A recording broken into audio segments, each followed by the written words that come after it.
Hello, and welcome to another episode of My Brain Está Spicy, the podcast where two overthinking, sometimes anxiety-ridden friends spill on their highs and lows and the craziness of navigating mental health in our daily lives. We are your hosts, Melisa and Christy. I'm Christy. She's Melisa. And as always, we are going to be talking about the beautiful chaos of life with spicy brains and inject this safe space with as much humor and our unique sazon as we can. So get yourself comfortable, grab your favorite drink or three, because it's sure to be a super fun time. And just so we're clear, everybody, we are not medical professionals. The views and opinions that we are going to share on our show are for informational and entertainment purposes only. We are not doctors, lawyers, or financial advisors. If you need expert advice in any way, shape, or form, please seek out the proper qualified professionals. Seriously, go to therapy. And with that, here we go. I just wanted to tell you how I feel. No, sí, por supuesto, porque yo fui la peor madre del mundo. Perdóname por no ser perfecta y por haberte traumatizado tanto. Solo Dios es perfecto.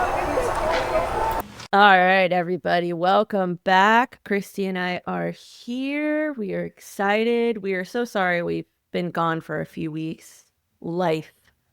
And as much as we like to show up on the episode as authentic as possible, at the same time, if we're not really feeling it, it's best that we don't record. So we took a little bit of a break, but we're back. We're excited to be here. We are excited. We have a lovely guest who we'll introduce in just a moment. Before we get started, reminder, everybody, we are available not only on our podcast audio streaming, but you can also find us on video, which since we've got a guest today, I highly recommend you guys watch us online because it's going to be some fun. And as you just heard in the video clip that we played right before this, today we're going to be touching on what talking about your feelings and therapy is as essentially a taboo topic, especially within the Latino community, which is why we brought on our beautiful guest. But before I do that, I want to give Christy a chance to say hi. Hi. I don't have a lot of updates on myself. Other than life is I don't know what it is about the past, like September in general, I think, has felt absolutely unhinged for me. I don't know, world events included, right? So a lot of finding myself in my phone more than I should be. Just like kind of doom scrolling, disassociating more than as usual, it feels. So I don't know. It's been, I feel like I'm now just kind of trying to get myself out of it, and it's very tough to do. With anxiety, like kind of tagging along. So just trying to I feel like I'm trying to get myself out of that like spin cycle of like nonstop doom and gloom and like but wanting to stay informed, but also wanting to stay mentally sane, and then also rolling into year end, which for me and my job means a lot more going on than usual. And yeah, so just I'm feeling a lot of things. I don't know if I can name them, but feeling a lot of things. At least you're acknowledging that you're feeling the things. And I think everybody collectively in the world. Yeah. That's not my problem. Oh, I know. The problem is I over intellectualize I've been in therapy too long. That's fine. No worries. I can identify it. I know what it is. I know what's going on, but do something about it. No. Anyway, that's me. Let's introduce Lisette, because I think you created the perfect segue by saying, you've been in therapy for so long, which is perfect, because today we have the lovely Dr. Lisette Sanchez, known as the first gen psychologist. She's joining us today for the topic about essentially therapy being taboo within the Latino community. I could talk about her for probably hours. Her and I have known each other for a couple of months now, and we've connected several times. I can't even remember how we found each other in the same circle, but we did for a reason. And there's no better way for someone to be introduced than for them to introduce themselves. So Lisette, the floor is yours. Thank you, Melisa and Christy, for welcoming me on to your sacred space, sacred authentic space.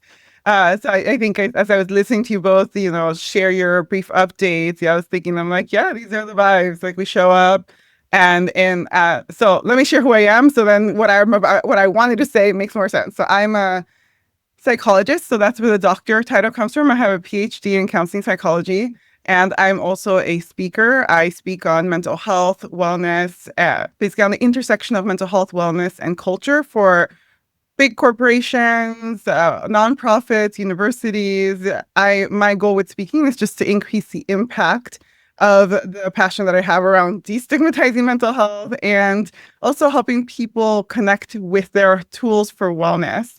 And I write because we talk about impact and we have to make it as accessible as possible. So people are in different settings and different spaces. And so I write for publications that are free for people to access and read. So, and again, it's all about what my main passion is first-gen Latina mental health. So I'm the first-gen psychologist on social media. I specialize in working with first-gen professionals.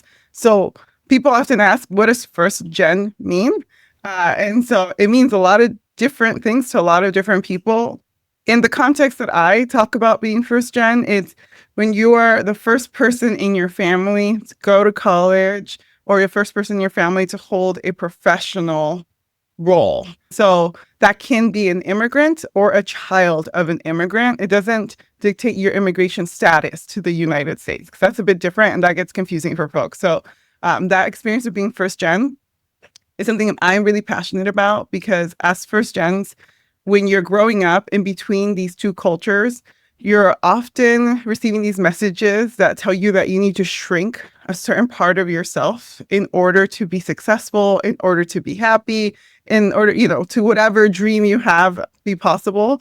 And I realized throughout all of my education that it's like, the shrinking is not it. The shrinking is not what we're supposed to be doing. We're supposed to be truly embracing our first gen identity, because our first gen identity is what gives us a confidence to take action on everything we've taken. So it takes courage to be the first one to enter into spaces where no one looks like you or no one has any of the familiarity with your upbringing or experiences that you've had. And so I guess I want to help first gens recognize how confident and how many other strengths they have. Yes, I love it. Love it.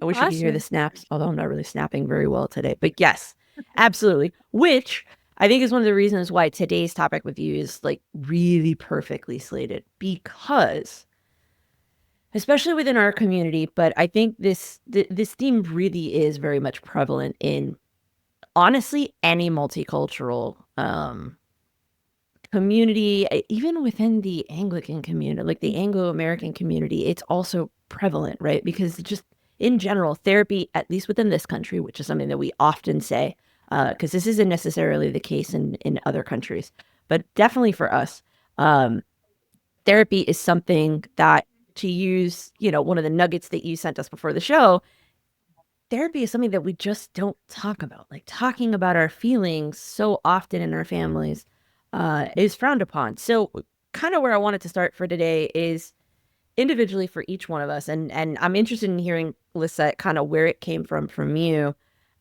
which is essentially, I guess, how you found yourself in psychology. What was your first experience or overall driving force into wanting to break that stigma of, quote unquote, airing your dirty laundry to people outside of the family to get help? And yeah, we'll just start with that. I'll start with my experience, and then we can we'll go around. So on my end, I really did feel that awkwardness about going to therapy. Like, is someone going to understand me? Should I be talking about it? Right. But when you reach the point of actually starting to go to therapy, which for most of us, it's something kind of cracks and you just realize like you need help. And Christy and I have talked about it several times. As opposed to those that are lucky enough to be in therapy as children, and it just is, it's part of their routine. For me, it just became this thing where it's like, almost to the extent it didn't feel safe talking about feelings in family, which is kind of hard for me to say because my family is actually very close. My parents raised us to always be able to talk to them about our feelings and so forth. But when I started therapy seriously a couple of years ago, I didn't tell anybody I was in therapy in my family for like 6 months. I didn't tell my parents. I didn't tell anybody, and especially my parents, because for me, like a lot of the times, whenever it came to, I was obviously battling something. For me, it comes out as anger and very short-tempered and so forth. So I would always get the statement of, you should really consider anger management because you're always so angry. Not, hey, is everything okay? Like it came from they were offended that I would get upset versus trying to help me figure out like what was wrong and feeling that safety of, you should consider seeing somebody. Like for me, and Christy and I have talked about this before, Christy and my other friend, Yuli, who I've also talked about on this show, were the ones that I guess you could say essentially gave me the permission to go to therapy and like feel safe in therapy. So that was my experience. Christy, what about you? So for me, therapy wasn't therapy in and of itself. Sorry, I'm trying to think of like the different routes I can take. My brain is okay. So my aunt is a psychologist, a child psychologist. And to give you a sense of how respected her profession is within my family, my grandmother loves to refer to her as la psicóloga. So that tells you everything you need to know. My grandmother's a lovely person, but it's the kind of like the rolling the eyes at like, the over psychological analysis, feeling like whenever she and like my mom and my other aunt, whatever, like when they speak with her, they feel like they're speaking with a psychologist. Oh, So I the feel idea so of bad going about to that. therapy, I know it like, but I have talked about my aunt on this show multiple times. She is an amazing human being who has been like a second mom to me, and she's the one that told me, I think you're struggling a lot and you need to see someone. Like I was breaking down at work. This was during my grad school years, so I was like, I should have been having a lot of fun, but I wasn't. I was suffering a lot. And New York is a really tough place to suffer anxiety because it's an intense place. For the listener, Lisette and I went to the same grad school. Like we just missed each other in the years that we went, which is like insane. But we went to the same grad school in New York, so we were talking about that before we started recording. But anyway, that's why I referenced it. But so going to therapy for me wasn't frowned upon by everyone.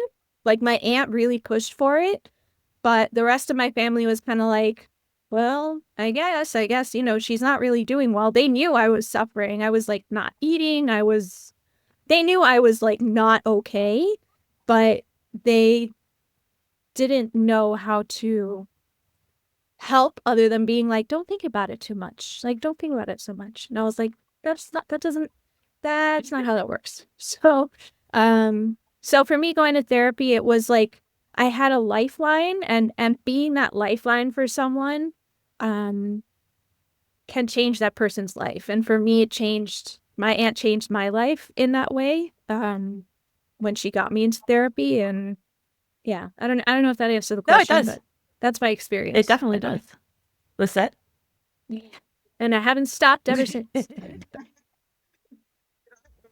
Different, I'd say first experience with therapy that I think immediately was challenging a lot of the stigma. So I actually went to therapy for the first time as a kid. So my when I started school, I had severe separation anxiety. Like I grab onto my mom's like bawling, crying. Let me be clear, I don't remember very much of this, but I hear the The stories. brain is a magical Yeah. thing. And I hear the stories, but yeah, I was not happy to be abandoned at school as I perceived by my mom. And so my parents, desesperados, they were like, what do we do? Like our child, she needs to go to school and we feel like we're torturing her every time. And so the teacher recommended to take me to a therapist. And so I did. And that was my first experience. I don't remember too much, but I remember sitting in the waiting room. I remember playing with toys. I remember going into the office. Then I remember being left alone for a second, being a little bit afraid. My mom's like, I could see you through the window. I was just on the other side. And, later when I went to school, I understood and could look back and think about, okay, what intervention, what was happening. But all this to say is that initial experience, what it did was, well, one, it helped me because, I grew to love school. I have a terminal degree. And so I was like, the school that I can. And it also taught me that there is a career that you can have where you can help people through some of the most difficult moments, and whatever that moment may be, whether you are 5 years old and feeling distressed or you're older. Now, parents will do a lot for their children. That doesn't mean that they didn't have a lot of stigma around therapy as I got older. And so as I got older, I've had different experiences with therapists, some more affirming than others. And but I will say that oftentimes I received the messages around like, why do you need therapy? Like, you don't need therapy. And being clear, I have so many other stories that I can share, but it's not with therapy. And what I will always say, it's not like oftentimes people wait until they are in a crisis to seek support because of this frame of thinking. I don't go and I don't utilize this until I need this. And we need to shift that way of thinking into I have the areas I'd like to work on so that I don't need to go when I'm in a crisis. I'm learning how to navigate crisis because life is going to be lifing, right? Crises, like things are going to happen. And so getting that support is helpful. So anyway, I'm in therapy now. And I see it as just part of my like self-care, like any of just my general wellness. Like we are mindful of our nutrition needs as we get older. We're mindful of our movement needs as we get older. We have to be mindful of our mental wellness needs as well. 100%. And I love what you said with regards to how, so often therapy is looked at as something that you need and you do in crisis and not on the daily. And for me, I completely identify with that because I would probably say about a year. So I was in steady weekly therapy until February of this year, started in July of 2023, right? So almost 2.5 full year. Actually, no, earlier than that. I started in 2022. So almost 3.5 full years. And I would say about a year and a half in is where I started to realize we were really attacking things, and not attacking things, but like navigating things from just a daily, this is what I'm thinking about, working on things from past childhood experiences and so forth. It wasn't like I was in crisis mode anymore. And now that I haven't been in therapy for about 6 months now for different reasons, and I adore my therapist, so I can't wait to go back when the time is right. I realize exactly what you just said, how that gift that we give to ourselves when you're not in crisis, what it does is it just sets you up to where when you are in crisis, you'll definitely recognize it a lot quicker, way before things get really, really bad. Like you can start speaking out what you're feeling a lot quicker, right? But also you're building that muscle memory of how to take care of yourself before you get to crisis, where you might not even ever get to crisis because that muscle memory is so intense that you're taking care of yourself so regularly. And it doesn't mean that you're not going to feel heavy moments and difficulty, like what Christy was talking about earlier about how she's been feeling. It's just, it doesn't consume us the way that not being in therapy to deal with just regular life does. Yeah. No, and I really love that you're like reiterating that as well, because it's just it's the tools, and I always think of it like, if you're like, why do I do this? Why would it benefit me? What I always ask people to think about is anytime they're in a transition, because most of us have transitions that happen. We start a new job, new families, whatever it might be. Whenever we're in that transition, a bunch of things in our life are changing, right? Our routines, just how we're living. And so that's such a great place to even consider starting out. If you're like, well, I don't have anything to talk about, try it during the transition and see how that kind of helps you through that. Yeah. I can, and the part of like, because I've been in therapy for so long, and I've been seeing my current therapist for many years. So we have like a really great relationship. She is amazing. I've recommended her. I don't know how many patients she has now because of me, but it's like a good amount. Like I have like a string of friends who have recommended her to other friends, and like I'm like, let's spread the love because she's amazing. So when you find a good therapist, like support them, recommend them, because it's so good. Like when you find like a great therapist who you connect with, it's so important. And I think a lot of people fall out of therapy or just don't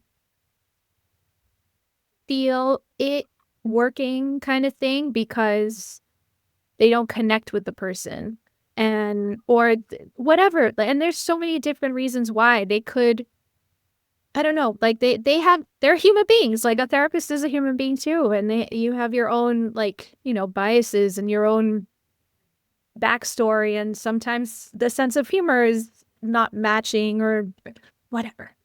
Whatever it is, it's okay. It's just important to find someone you connect with. But I did want to speak to the whole like not knowing what the fuck you're going to talk about with a therapist, because a lot of times when I'm having like not chill, but just like when it's like calm waters, right? Like life isn't crazy. Things are like okay. I think to myself, like, maybe I should cancel this session. Like, I don't have anything to talk about. I end up talking about something that isn't a crisis thing, but it's something that sits in the back of my head that I haven't really gotten the chance to like really process or get through. Like it's important, even if you don't feel like you're going through a crisis, don't let it get to that point, because then it's going to be harder to get back to a sort of like new baseline when you're at that crisis point. And it's not that it's impossible to do. It's absolutely possible to do, but it's just a little harder on you, like it's more work. And therapy, unlike Western medicine where it's like you take a pill, you're cured.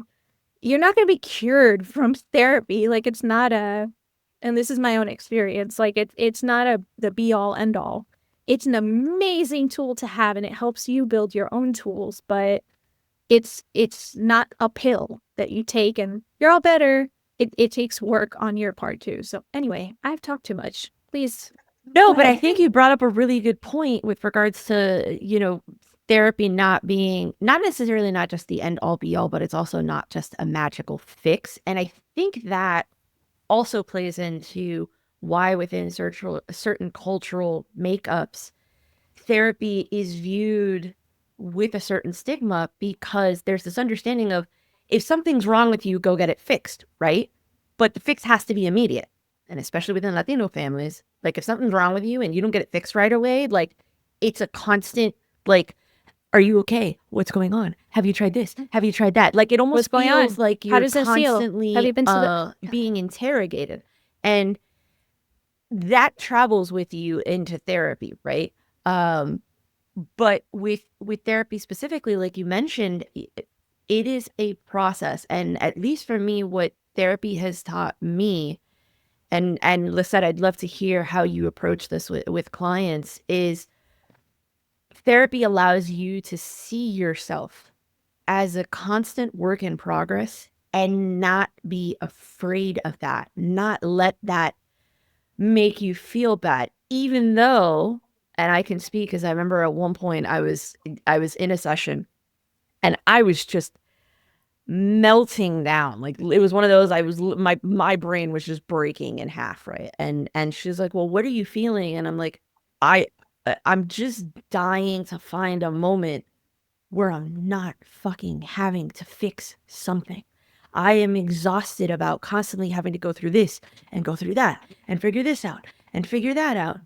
And she stopped me mid spiral and she goes, "I know you're not going to like what I have to say, and I know that you're not going to like it because I can already see your posture changing, but I'm going to say it anyways.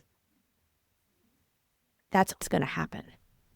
Life is not constant. The only thing in life that is constant is change. All you can do is build the tools and find ways to better acclimate yourself on how to handle them," right? Yes, in that moment, was that what I wanted to hear? Absolutely not. I wanted her to tell me, "Don't worry, the day will come where all of a sudden you will feel better and nothing will break," right? But the reality is that's not the case. But after a couple of days of sitting on what she told me, she was right, because it allowed me the opportunity to kind of think back to when I first started with her to where I was in that moment, how far I had come. And yeah, we were still working through things, but I was already better from when I last saw her.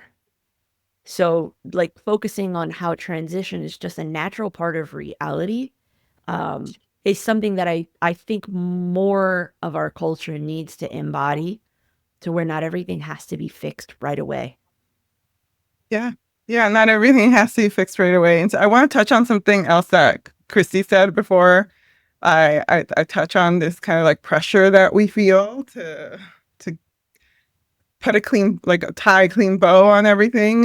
So with therapy, like the right therapist match makes a big difference in your experience with therapist. And so the strongest predictor of success is the client therapist relationship. Like, do you feel that you trust this person? And what I find for me because I specialize in the population that I also identify with, right? And so oftentimes the people who I work with will say, I chose you because I felt that I didn't need to explain certain things of myself and that you have this lived experience to just understand it already. And so don't be afraid to we're talking about these different experiences with different therapists, but it is about finding the right therapist for you, like who feels like a good fit, because of the moment that Melissa described. There are going to be moments where your therapist is going to need to challenge you.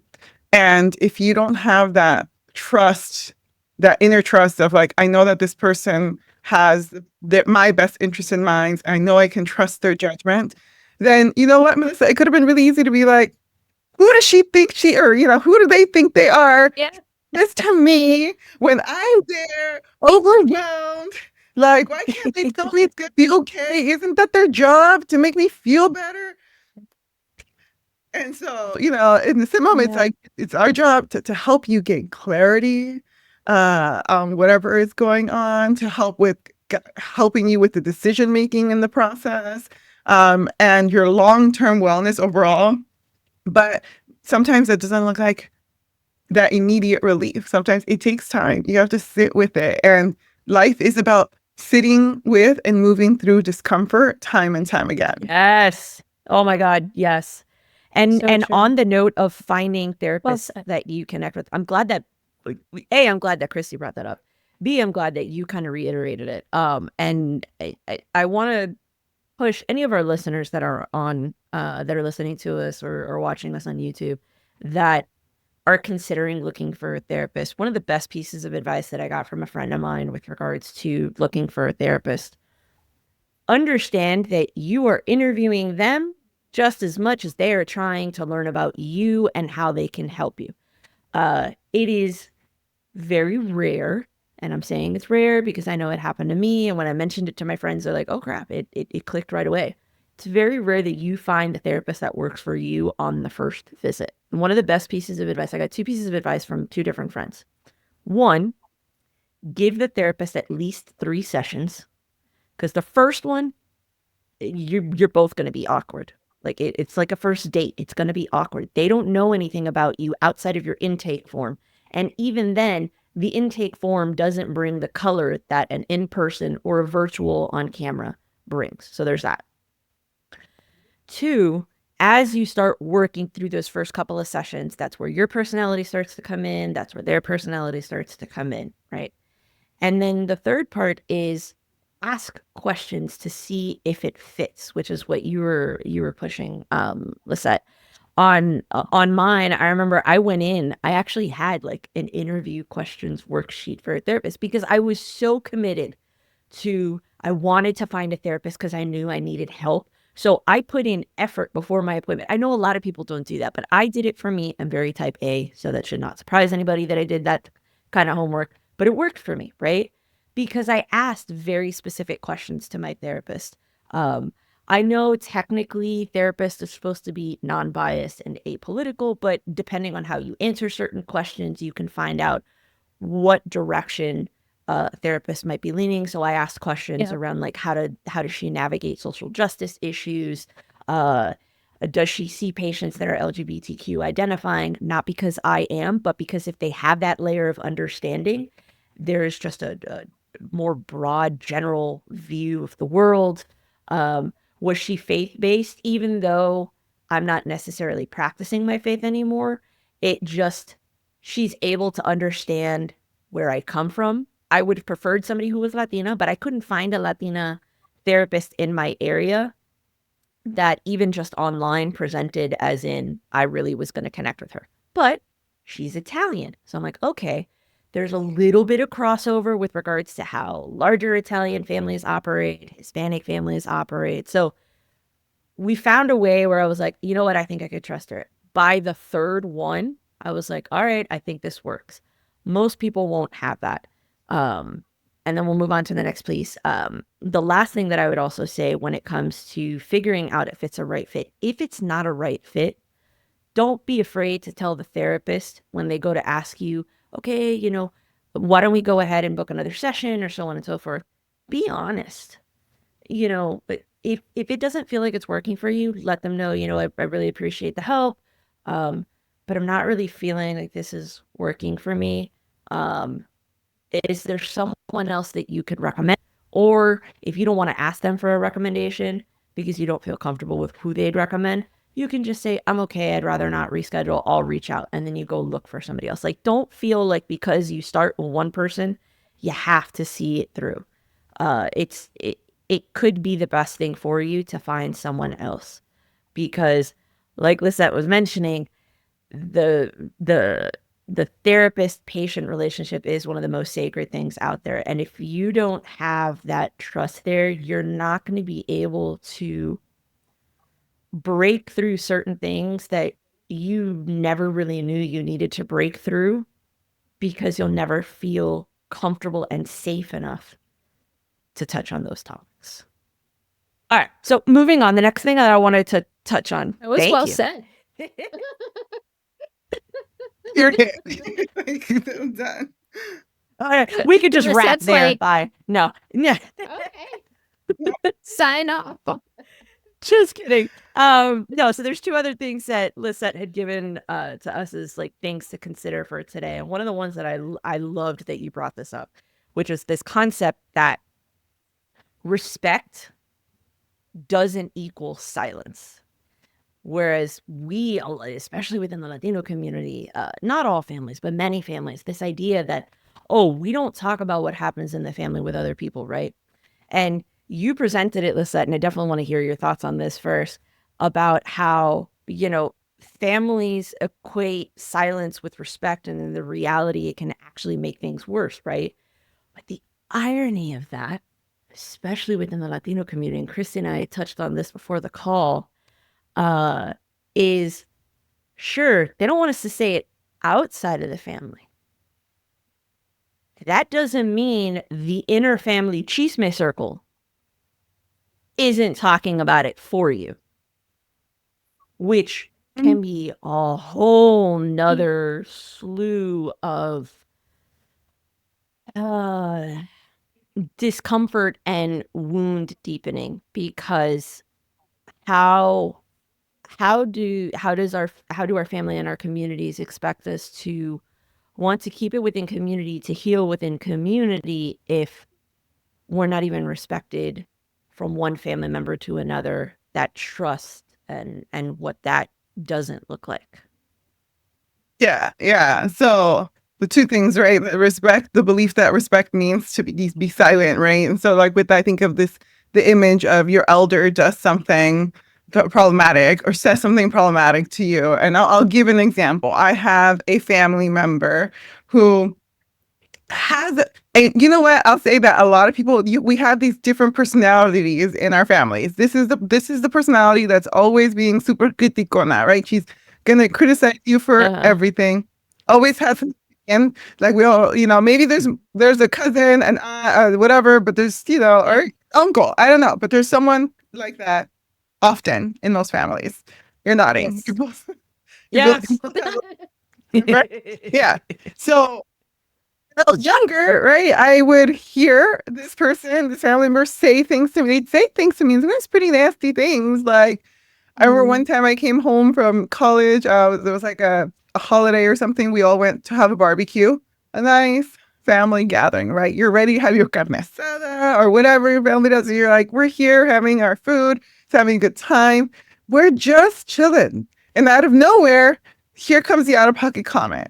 The family member approaches me and is like, we're relaxing. I'm just sitting. Minding your business. Having a good time. So I just want everyone to like visualize this. Like most of the time, we're minding our own businesses. We're just like, okay, we're here with the family. The family member approaches me and is like, I've been thinking about this. Like, I see you relaxing, and I imagine that this is what your future is like. That you will be so relaxed because you've worked so hard, and so you have a good job, you pay your bills, except your house is dirty because you focus on your studies and you've never focused on cleaning. So I don't think you know how to clean, and all you do is study. And I was just sitting there, You're like, what?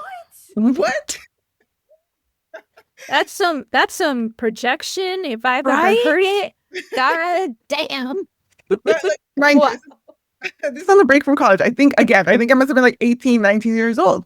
And I'm over here like, you're my elder. And I was just like, okay. I don't think I said anything. I think I was just so shocked. I can guarantee you that I definitely cried about it to myself later because I was so hurt. Right? Like, of course. But in that moment, I just was like, I can't say anything about this. And you know what? Remember when I started, it was like, you have that family member who says these out-of-pocket things. But what happens? No one ever says anything to them. Not even their peers. So I'm like, I'm over here, like, you're my elder. But I'm like, the siblings could say something. The other older, like, family members can say something. No one acknowledges. No one says anything because we just accept. Until someone starts therapy, and then the gloves come off, and then you become the person that they can't talk about certain things around. Yeah, because Christy is now she's kind of too sensitive. She's too sensitive, and I'm like, no, I call you out on your shit. There's a difference. Yeah, and I'm sensitive too. Yeah, it's a superpower. And there's something wrong with being. It's like I am a self-proclaimed llorona, and I'm like, here's the thing. I'm gonna cry. I'm always gonna cry. That's just who I am, and that's a whole other topic. Tears make so many people very uncomfortable. It's an emotion. Me too. But they're so good though. Like it's especially like really recently, I've always been llorona también. Like for it's how I process big feelings. Yeah. Anger feelings, sad feelings, happy feelings. It doesn't matter. I'm crying. Angry cry is different from happy cry. Always. It's like, why are you Angry crying? is different from happy. Yeah. They're sad is different from frustrated. Like, yes. But the tears have power. Yes. It's totally different. And interestingly, the actual scientific makeup of your tears when you're angry versus sad versus happy is different.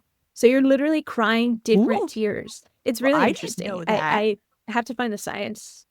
It's really cool. Yeah, isn't that cool? It's That's so I don't know cool. where I read that, but it's cool. But like It sounds like real though. It sounds real. It's like- I'm gonna Yeah, look it like, up. it If I sounds can include legit. the It's article link or but something to it, I look will at add it look into the show notes for sure. yeah, I remember seeing like they have like screenshots of what the actual tears, microscoped, like zoomed in look like, and they look completely different. Like it's anyway, okay. So my point is crying is such a good nervous system regulator. Like I was telling my therapist about this very stressful episode I had been through where it wasn't my episode, it was my husband. So I was like supporting him, and we will talk about this on a future episode about travel anxiety. Stay tuned. Because we're planning it, stay tuned. But I was telling her about that, and I was like, yeah, and we were in a public place when this was happening. He was having his breakdown, and I was trying to support him. And like, as I was supporting him, I just was crying. Like I was crying and crying, and I felt bad saying that I was crying, and she was like, but that's your nervous system is literally regulating itself, right? That's one of the best ways you can regulate your nervous system and sort of like reset yourself. And so I think there's so much power in crying, and the fact that it's been like the power of crying has been taken away, or like it's shameful to cry, like or seen as shameful, at least in Western culture.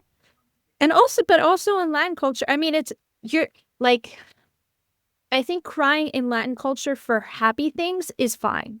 Like that's okay. You're emotional, you're happy. And for very sad things like a funeral, that's fine too. But anything in between, super happy or super sad, you don't cry. Why are you crying? Nothing's wrong. Nothing big's happening. And when you're going through something like a mental health issue, that is exactly what it feels like. It feels like something big's happening, but nothing's happening at the same time. So it's all like in your head. So anyway, that's all. I'm sorry I interrupted you. Please proceed. No. Hey, this is the style, right? It's a conversation, and so Yes. but to come back to that moment, right? We're talking about silence, and how with respect, it does not necessarily equal silence. In many of those moments, I felt so silenced. And if we talk about our mental health, I want to say I think most people understand that a moment that you feel silenced, that you feel belittled in any way, that doesn't feel good. That Nope. doesn't feel good. And then to have to connect that feeling of not feeling good to love, saying, well, I'm supposed, like, that really doesn't feel good. Like, wait, like, I respect my elder because I love them, and I feel awful right now. Right. And so finding kind of sitting with that discomfort. And so beginning to break that expectation of silence is so important. And so with this family member, Christy, you said when you go to therapy, how much it changes for you. When I went to therapy, and as I've healed, like I've now had conversations with this family member who has, Wow. because Great. comments kept Good for coming, you. kept coming. And so Good for you. I got to the point where I was like, there was a comment and I was like, I can't with this And anymore. it's got to get talked And I about. called them. It's got to get talked about. And I think that's the other thing that therapy gives us is therapy also gives us the confidence to use our voice to navigate people who aren't on their own healing journey. And I think therapy gives us, it's two juxtapositions, right? It's one, I'm healing, so why isn't everybody else healing right along with me? Because as you start to feel better, you want people to heal with you because you know how great it is, right? But then on the opposite side of that is, okay, if I have to meet people where they are, therapy also helps you with the tools to be able to navigate those individuals and find ways to try to push back without losing that respect, set boundaries and put yourself first in situations where after you've tried and you've tried and you've tried and you've tried and it doesn't work. And it's like at one point you've got to make a decision for yourself. Are you going to choose your peace, or are you going to choose I don't even know how to put it into words. Like their need for control, and their control is because they know that they're going to get a reaction out of you. They're going to keep saying those things off the cuff. Right. So it's all that balance, but therapy allows you to see the importance of that. Right.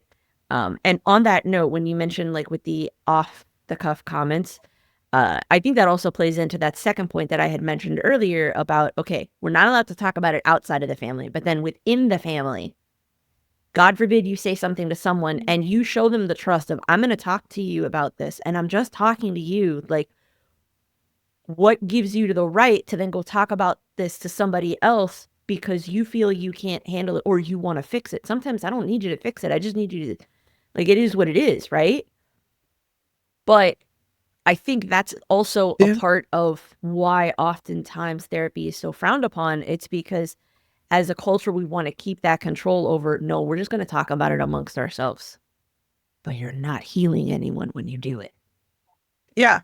Yeah, because then, like in this moment, like with this family member, when I said, here's all the issues, everyone knew. Everyone's like, oh, this is, like we said, like everyone's like, oh, this is the person. They are the ones always saying these problematic comments, these problematic things. And everyone's kind of knows, and you gossip around it, and no one does anything beyond that, right? And it just kind of stays within that. And if you tell someone else, if you tell someone externally, like even here, I'm like, I'm still being mindful and respectful and protecting which family member I'm talking about. Because I'm also like, this is different. But at the same time, like, yeah, I mean, that's also so ingrained. I'm like, oh, I still want to be a bit mindful of their anonymity and all this process. How has that gone when you've confronted that person? Because I have issues with that because I'm non-confrontational. So I'm curious how that's gone for you. So I'm also non-confrontational. Let me say, I definitely cried through that interaction. So like as we talked, and it was a phone call because like we don't live super close to each other. So what I'll say is, for this family member, we had an interaction. It was again at a family gathering, and after the gathering, I like sat with another awful comment that was made, and I'm like, I'm done. I'm done. And I'm like, I'm done feeling bad. I'm done feeling belittled. Like, and so I called them, and I'm like, I want to talk to you about something. It's very hard for me. And I was honest, it's very hard for me to bring this up. But you made this comment, and I just wanted you to know that it made me feel very sad.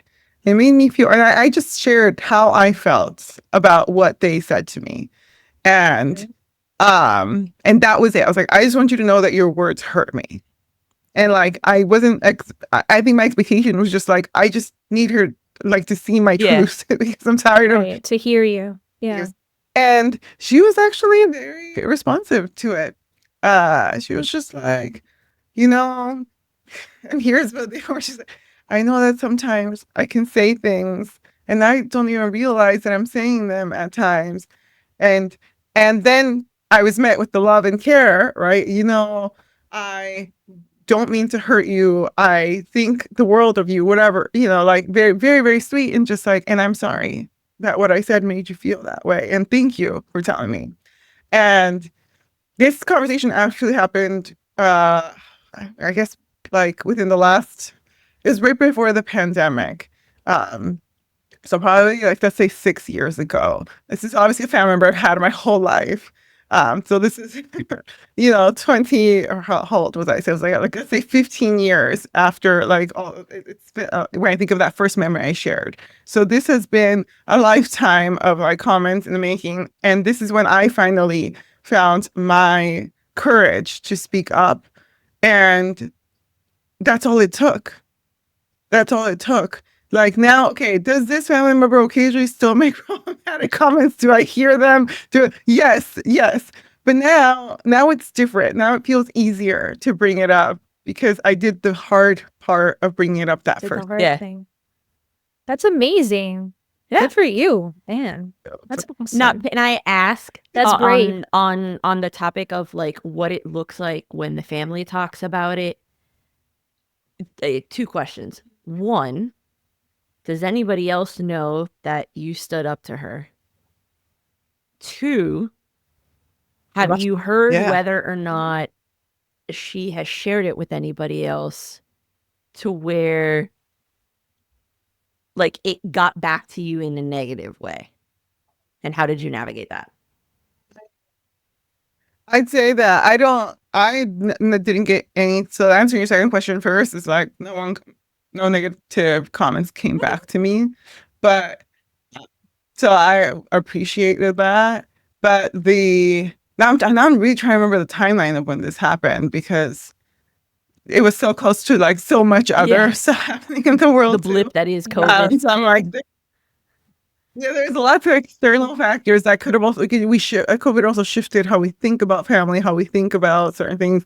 And then some people knew. I think I shared with like my mom and like my brother, maybe a cousin or two, of like how I was feeling and that I was going to share that because I was just done. But it didn't become like a big conversation beyond that. And so it was nice that we could have that connection. And like I said, this person's still the person that will occasionally make some comments. It's like, but now I'm like, okay, this person's also, she has awareness. And if anyone does talk to her, I know she's like open and willing to like talk through it. And so that gives me hope. It also doesn't it I think doesn't that's it also amazing. present you yourself with then the opportunity where then you can make the choice. I'm gonna either let this bother me or I'm gonna just kind of move on from it, right? And if it bothers you enough, then you have the choice there again, twofold. You can address it and you've got the courage now to address it because you've done it the first time. But also at the same time, it also then presents itself the possibility of like, choosing your peace. And if it gets to the point where it's like, all right, I know that now they're aware and now it's like, it's still there and it's still intensified and they haven't gotten any better. And there's still such a lack of empathy for what their words are going to do to other people or to themselves. Then you have the choice of whether or not to interact with that person moving forward, right? And yes, there is a sadness to that, especially if it's someone that is beloved, right, to you. But at the end of the day, like anything, life is a choice. Just like what they say is a choice that they can make, whether to say it or not. It's still a choice that we also have individually to be able to decide how we want to handle things. Yes. And, and you said differently. Exactly. Like, I think it's with how we handle what kind of boundaries we set. So like in this interaction, right, it was overwhelmingly positive, what I could have hoped for. That may not have gone that way. We don't know how these conversations can go. Some people, may deny, whatever, however it might be. But you shared, what you do is when you take that first initial courageous step of sharing what's going on for you, you give the other person an opportunity to respond and you're engaging directly. And let's say, for the purpose of the example, that this family member had just denied, like, well, that's too bad you feel that way because, I meant everything that I said. This is how I feel, whatever it might be. Then now I know this is how I feel. I've said my piece. And so now I get to decide what do I want my relationship with this person to look like? What decisions do I make? Am I now, I think if I think of what I would do if that was a situation, I probably have set stronger boundaries. This is not the family member I'd call on their birthdays. This is a family member I would greet politely at a gathering. And that's probably the extent of the connection that we're going to have. And I'm going to accept and probably talk to my therapist about the fact that I'm like, I don't get to have a deeper and closer relationship with this person because that's just who they are. And so for me, it looks like not engaging beyond those limited connections where we are physically sharing the same space. And that would be initially really hard, especially when you have different expectations on yourself around how you should show up around family. But I'll tell you that you have to choose your peace long term, right? And so like, what does that look like? And so if you have an interaction with someone, all it does is give you information so then you can decide, the way Melissa was saying, like, how do I want to continue? this relationship with this person, or do I want to continue? I also know people choose to completely cut off contact with toxic relationships in their families. Funny you should mention that. Melissa has no personal experience with this at all. None whatsoever. whatsoever. Not even Zero. recent either. I mean, Zero just- experience. Your timing is They're like- seriously like impeccable, Kristen.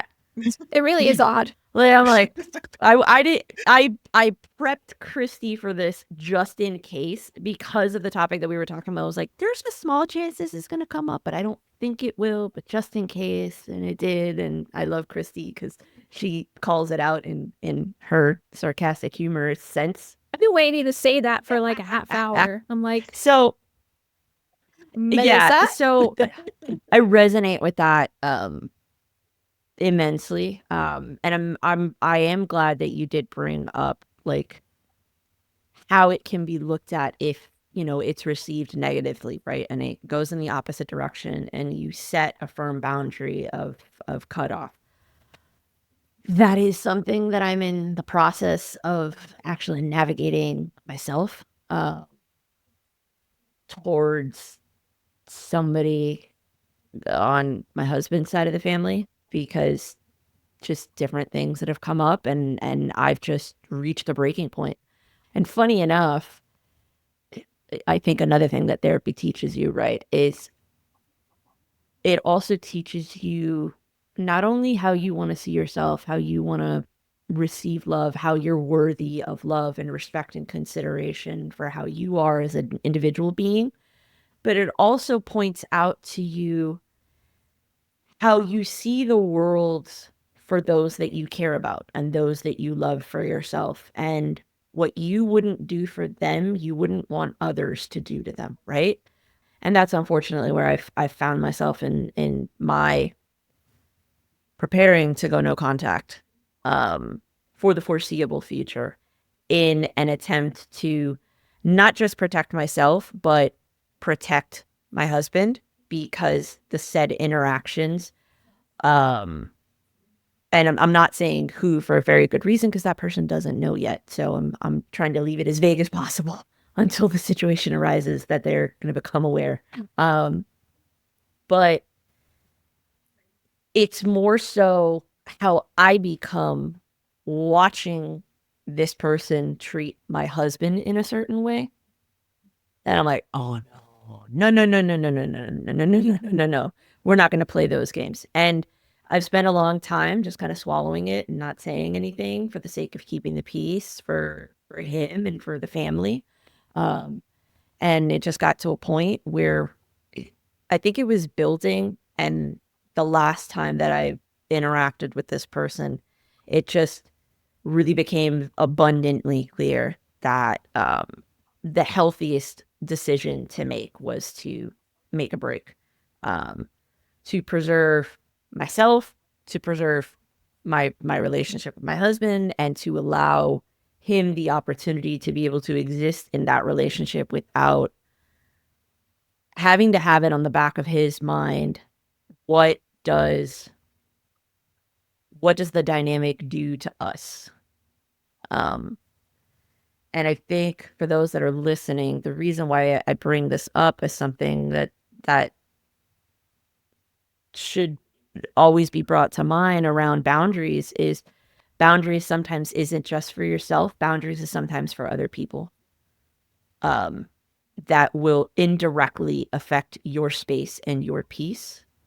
And therapy helps you create those boundaries to where it doesn't feel disrespectful and it doesn't feel, what's the word I'm looking for? I guess in a way it doesn't feel like you're setting everything aflame.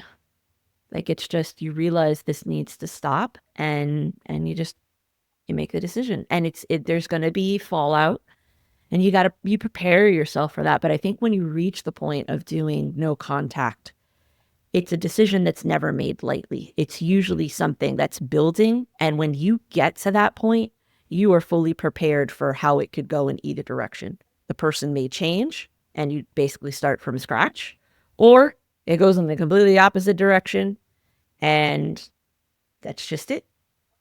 It doesn't exist anymore. So, but on that note, I know we're coming up on our hour. I've got one more thing that I want us to touch on, unless Christy, you've got something you want to touch on with her. I do have a question since we're talking about no contact.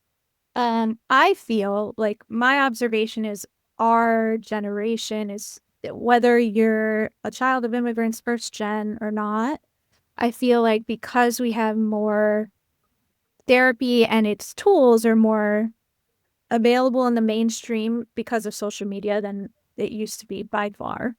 Even from when I started therapy to now, the tools that are available for free essentially on social media, they do not replace a good therapist, let me just say. But there's a lot more knowledge out there, right? Like, it's part of the vernacular. Things like gaslighting, things like Narcissism. I mean, it has pluses and minuses. Yes, narcissism. It has pluses and minuses because people then love to use terms they have no idea about, like saying they're OCD when they just like clean things. And I'm like, I have OCD, and that's not what that fucking is. But anyway, I thought fine. My question to Lisette is, do you feel, or have you found that this no contact strategy is becoming more prevalent with younger generations because they're learning to build boundaries, or what are your findings, basically? No, I think that's a great question. Like I say that with the people who I work with in my caseload, I haven't had anyone who's gone full no contact, just set different boundaries. But but I definitely know people who may want to set that boundary, but there are other factors that make that hard. Of course. For example, it's someone they live with. And going no contact when someone lives in the same space is very challenging. Yeah. But I know that, but I know that the way we talk about that relationship, that when this person moves out of their home or of this space, that they may be implementing a more no contact boundary. And so I think maybe to answer your question, is I think people are more aware of certain relationship dynamics and are coping with them in the best ways that they can, given circumstances that they have in, or the circumstances that they are in. But I would say externally, from what I see, I am seeing a lot more people going no contact and setting that as a boundary. Now, I think that when you go no contact, it's really important to have had a space you're processing that in, whether it's therapists, your friends, kind of navigating that. And filtering out I think, Melissa, the way you talked about it, it's like, this is something that has been built up to. It's not a decision you make overnight of I'm going to do this. It's, you have evidence beyond evidence of anytime I'm around this person, they make me be a version of myself that I don't want to be. Because that's what I heard you say, Melissa. It's like, I become like who I want to be. I'm not myself. You become a protector, or that's sort of what I was hearing, but it's you're just not who you want to be. And so to answer your question, it's I think I see people more aware of dynamics, making the decisions that make sense for them. And I think that's just from being more informed.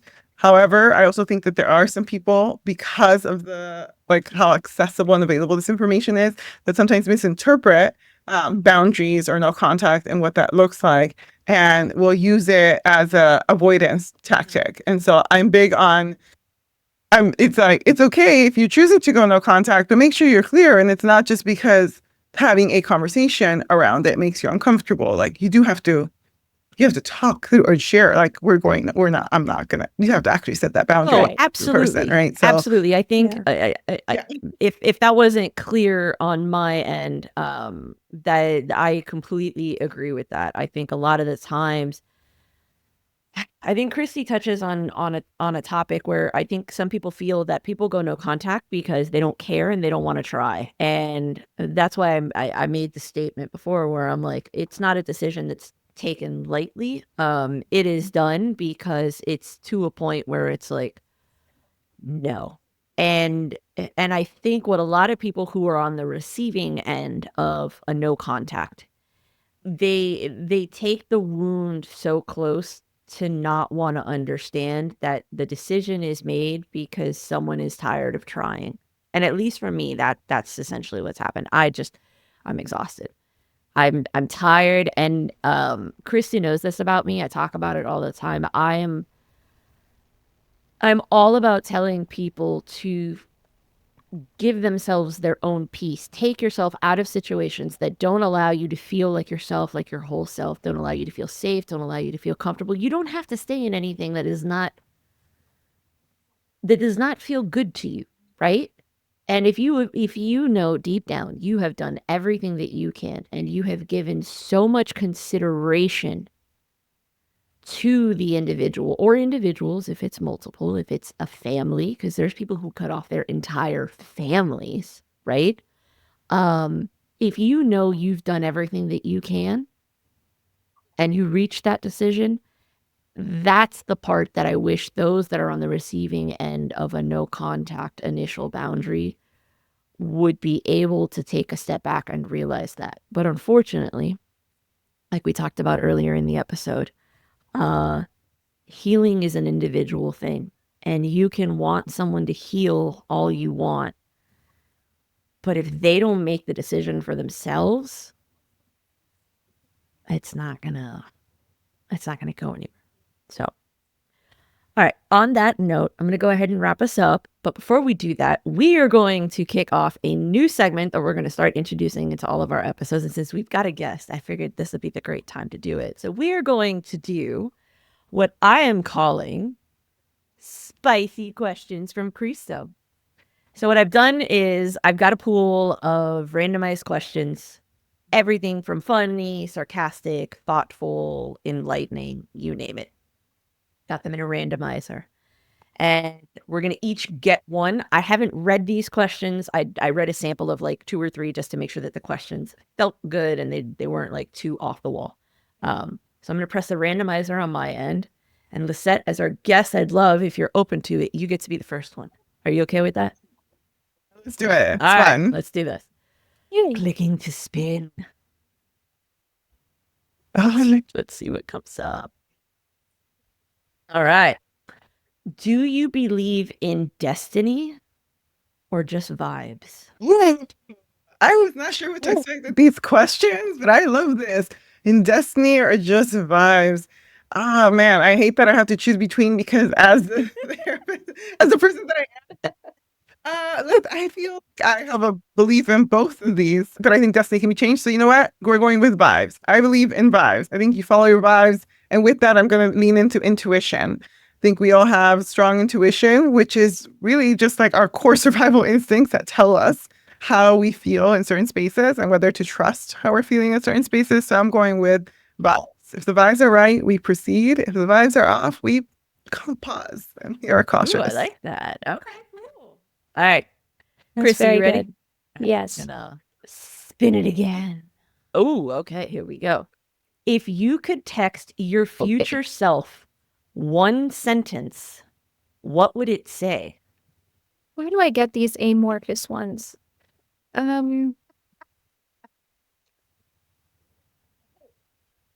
If I could text my future self, okay, what would I want my future self? I feel like I want the opposite. I want my future self to text me now and give me some. Yeah, but something. that's your control talking because you want to know what's coming. Yeah, so yeah, that's I think that's why this question is the opposite. It's to test you, girl. Like, what do you want your future self to know from now? Think of it like, what would you want your inner child? She from the already past? knows. But she doesn't know. We're in a therapy. We're in a therapy podcast, like a mental health podcast. You know, there's stuff that we wish we know from our childhood that our brains block out. Yeah. Lisette has thoughts. It doesn't say how long in the future. Exactly. It Okay, could be so I'm tomorrow. just sure. That's fair. So That's fair. Okay. I think I would just say, I'm proud of you. Ooh, I That's like it. that. Self-love talk. I like that. Okay. Yes. All right. My turn. Let's see what happens. Again, Yes. I have not looked at these questions.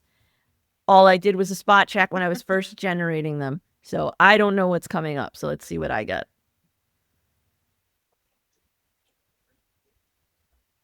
Ooh. Who would you thank first in your healing awards speech? That's good. Right? Okay. It's kind of tough because I have like 3 different people, including myself, that I would like include as part of that speech.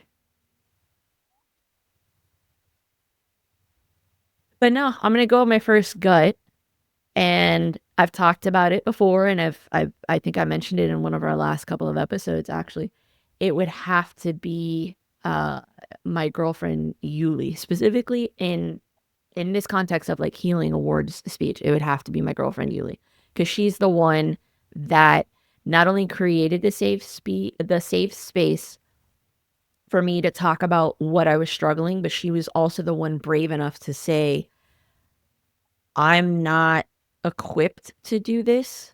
I really think you need to find yourself a therapist. And if I can help you in that journey, I'm happy to help you in that journey. And I think that was the kindest thing anybody could have done.